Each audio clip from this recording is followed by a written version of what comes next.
everybody, and welcome to our new monthly news on the Cables to Clouds podcast. We're now doing this once a month, and so we'll look back over the whole of the past 30-ish days when we do this.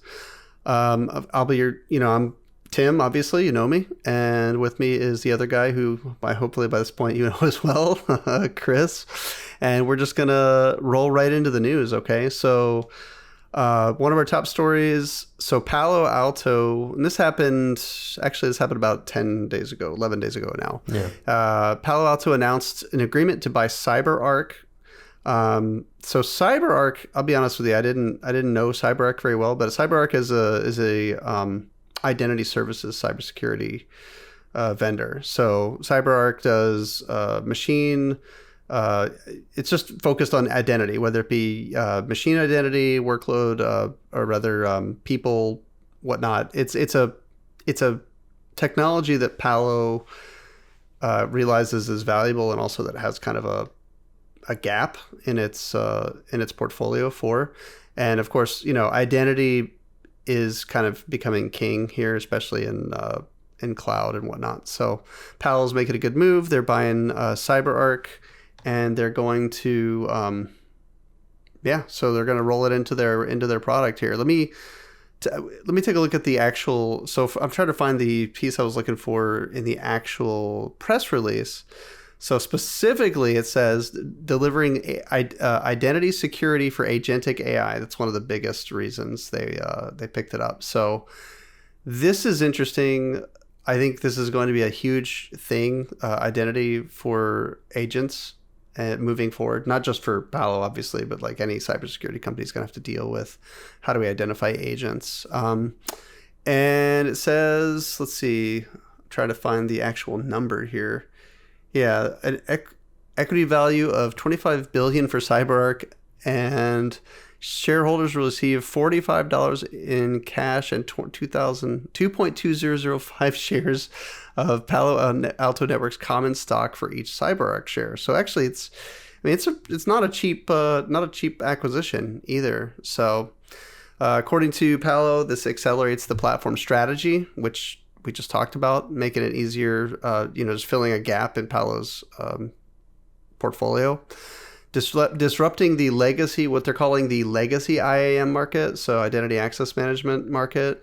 Again, this CyberArk's very much focused on workload and machine identities as well as user identity, and I think we can all agree that, kind of the zero trust model of ages past was very focused on user identity. So this is basically just filling in a gap that I think everybody can agree exists.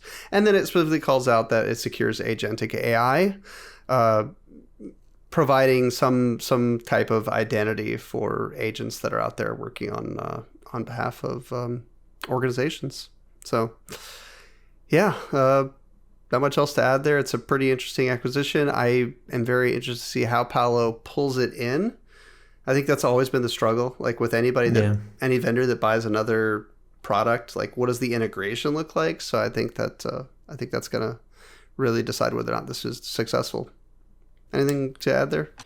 No, I mean, the kind of like you said, my experience in the past with CyberArk has been relatively good. They do have a strong solution, specifically within privileged access management.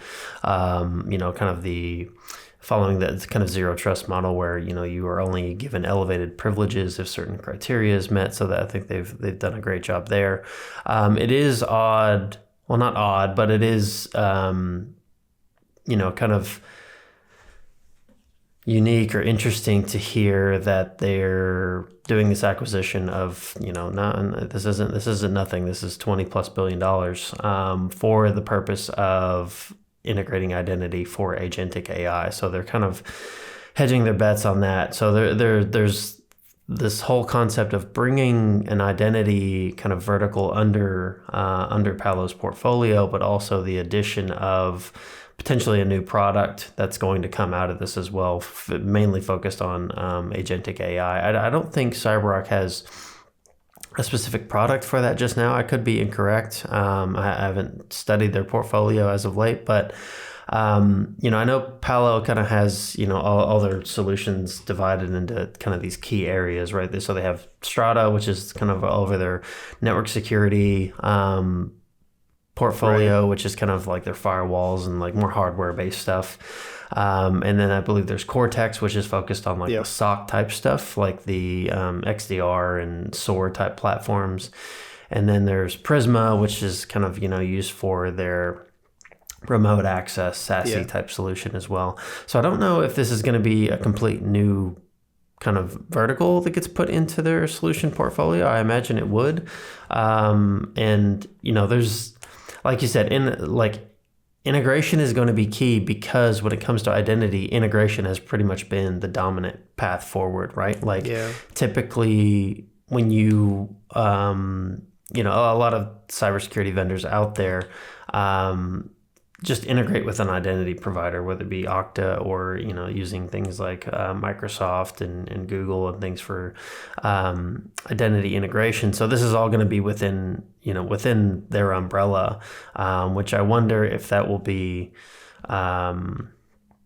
adopted by the masses in that way, or what's going to change in that paradigm, right? So I don't know. It will be interesting. I'm very interested to see where this goes.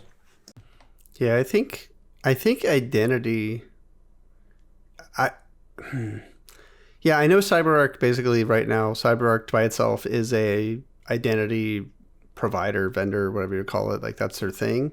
But I think if Palo is going to make this successful, identity is ubiquitous, right? Identity is going to cross all their different domains or however they're organizing it, right? Like identity is king, and it's going to cross all of it. So if they try to spin it and just kind of make a new domain, or like, kind of shelve it in its own little silo, I think it's a huge loss. And I think they know that. So I think they're probably going to try to roll that into the rest of their product. So yeah, anyway, excellent.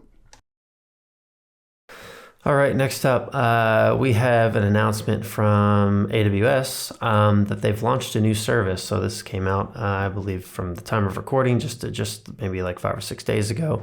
So they've launched something called the Amazon Elastic VMware Service. So, there's a lot of existing VMware customers out there. We've talked about on the show quite a bit that they're feeling the squeeze from Broadcom, et cetera. In the midst of that, there's been some kind of back and forth around what the VMware support is on AWS, right? There's been kind of these more concrete solutions stood up in like Google and Azure, and there has been some back and forth with AWS about that. So it looks like they've launched a new service to kind of fold into that with this Elastic VMware service. So it allows you to bring your own VMware Cloud Foundation license and run it on AWS without having to replatform or refactor any of the existing applications that you want to do there. You kind of, if you look at the idea here, is that there's, essentially bare metal instances running under the hood on AWS that you're able to run your VMware stack on top of, which is pretty common across the other cloud providers as well. Although it's really funny to see all these products come out and like their whole idea is like, oh, you don't have to refactor, you don't have to replatform any of your applications, when they're talking about shifting out of the data center. When hasn't the move to cloud always been about replatforming and refactoring for optimizations? Like this doesn't feel like a long-term solution to me for any of those customers, unless you're trying to just figure out an interim solution to get away from Broadcom, or maybe you're an IC and you're just satisfying your CEO's desire to move to cloud when it's going to come right back eventually. But it's like, I don't know, it's weird to have everything else have this messaging, and then when it comes to the VMware stack, it's like, oh, that's exactly the same. You don't have to change anything. It'll run exactly how it is. And then when you look at the pricing, maybe that explains why it runs exactly as it is. But I don't know. Interesting interesting announcement, but like I said, kind of brings them up to par with what's in the existing Azure and GCP environments as well. So not surprising. I believe right now it's only running in certain regions. So US East 1, a couple regions in Europe and Asia Pacific and Tokyo as well. So I imagine we'll see more announcement coming in from that. But what about you, Tim? Anything to add? Yeah, there's not much to say here. I mean, I think VMware Cloud Foundations pretty much is the same. Like, it's really just like, here's Amazon owning the service instead of VMware owning the service, basically. But like, you can even use your VCF licensing for this. It's definitely a stopgap for people that want to move away from Broadcom but can't for whatever reason, or won't move away from VMware. So that's yeah. I think this is a temporary. I mean, there's a lot of money. There's a lot of money to be made in a temporary measure still. Like, they know their customers, right? They know that the customers don't want to replatform, or they can't, or they won't, or whatever that is, right? There's money to be made in legacy, and there will be probably forever money to be made in legacy, for being honest. 100%. And so AWS is just like, yeah, okay, you want to keep running like this. I mean, we'll take your money. That's fine. Please. Absolutely. By all means, so yeah, not much else to say there. It's literally just a money grab, and that's fine. And, people that want to keep running VMware, or just find that it costs less money to pay tons of money to keep running VMware over replatforming, because replatforming and refactoring is extremely expensive, millions and millions of dollars to replatform and factor, no question, right? Also, just the time and opportunity costs is often what really hurts people, right? They'd rather just start from scratch than try to replatform or refactor. So, but yeah, I mean, it's literally just kicking can down the road and paying money to do so. So, yeah.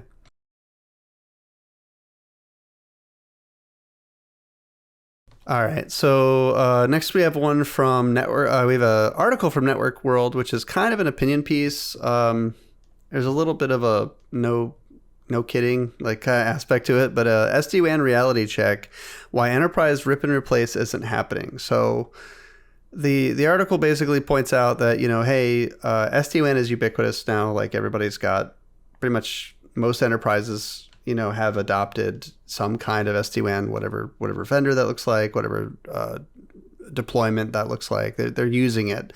But there's still lots of enterprises out there that that won't rip the whole thing out and replace it with SD-WAN. Like, I'll be honest with you, I read this article and I scratched my head a little bit, because it was like, the number of enterprises that will do a full rip and replace is still very low. And I'm thinking, well, yeah, like anybody who knows network infrastructure should be able to understand that, right? Like, I've never met an enterprise that was like, what we would make this whole thing even better is if we just changed it all at once. Like, it's never happened. So it's kind of a weird article. It goes over some other stuff. It talks about how they're building putting more AI features into SD-WAN. Although the list of features that they mention as becoming AI enabled also has me scratching my head a little bit. Things like self-healing and path optimization and automatic failover. And I'm like scratching my head, because I'm thinking these, when I worked at Cisco almost 3.5-4 years ago, this already had, like, we didn't, that was already baked into Viptela, for example. When we acquired Viptela, that there was no AI involved at that point. So yeah, I don't know. I do think AI can make these things better, like kind of like the assurance angle, if you will, from like Cisco has like wireless and wired assurance. It's that kind of angle.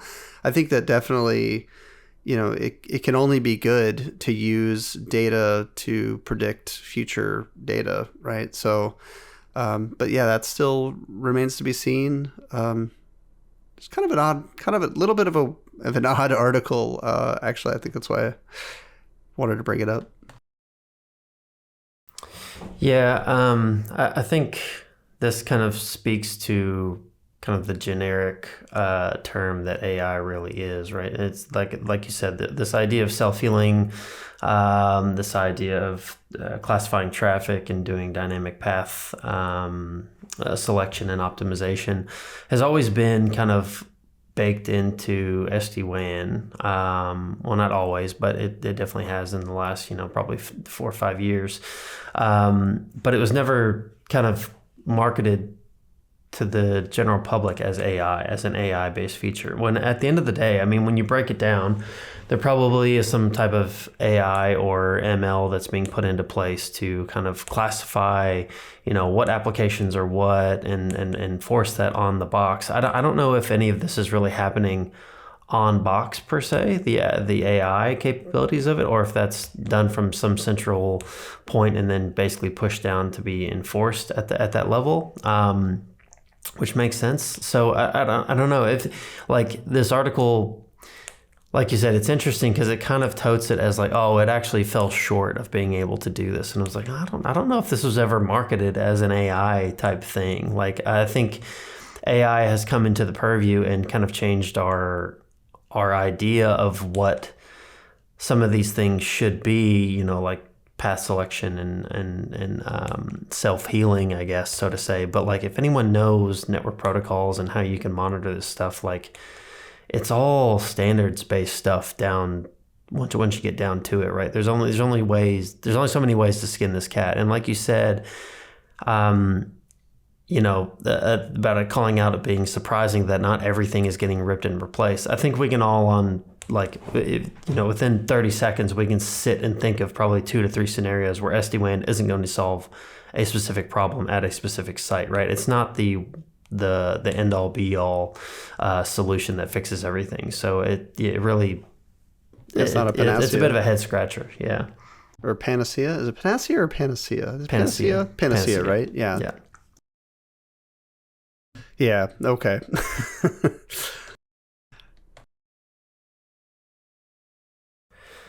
Okay, next up we have an article here, I believe from SDX Central, about Wiz exposes zombie host on its own host, which is Google.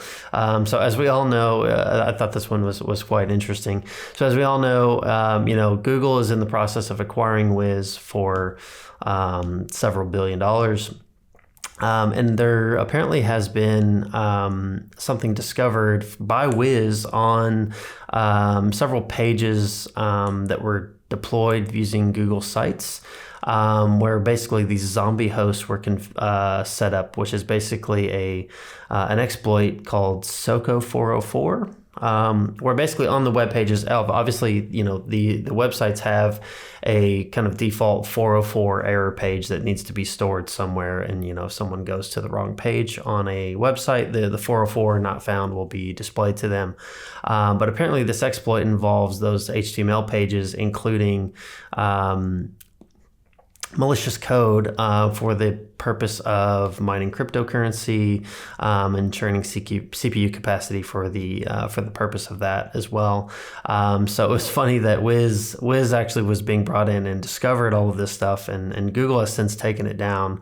But I just want to call this out because it's nice to see Google making use of its new product, I guess. But I just thought this one was kind of funny. Yeah, it's I mean, at least Wiz is doing its job. This is interesting, right? Because it's like they're sites that are made with Google Sites, and so I think the 404 site was probably intended to be like automatic or like not just kind of a placeholder, right? And so somehow they were able to exploit this in a way where they could replace the code on these 404 pages with, hey, when your browser renders this 404 page, it triggers some kind of malware download or injection or something. I don't know. It's not clear from the article, but my guess is that it would have to, essentially try to automatically download something and then run it on your computer. Yeah, it's weird because I think, like, if I imagine, I've never used Google Sites, but I imagine it uses some type of kind of builder that you can use to Right, like a build the Wix website. or something. Exactly. So I imagine that the 404 is just something you can automatically like I click a box and be like, oh, here's my 404 page or something. Like it seems like this would have been injected by Google, like not by the user, like almost like almost like a supply chain type attack. You know what I mean? Like it would have been in by the vendor that's doing that for you, unless there's like a marketplace where maybe someone could just say like, oh, give me this layout and it includes this 404 page or what have you. So it's kind of like, I don't think they really touch on exactly how this got in there, but it is quite strange and makes me wonder how that happened. Yeah. An exploit using misconfigured cloud services to plant crypto mining malware. Pages 404 HTML pages hosted on websites built using Google Sites act as zombie hosts to the malware. Huh. Yeah. Yeah, secretly containing encoded files that install the crypto miner. So it's like, how did that...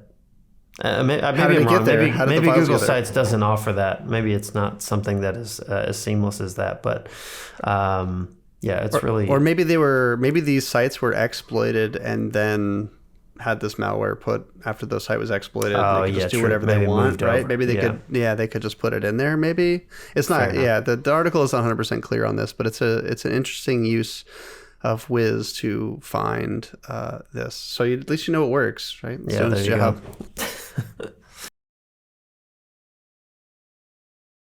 Okay, and let's go ahead and finish off with something that actually just dropped today and will be old news by the time this posts in 2 days.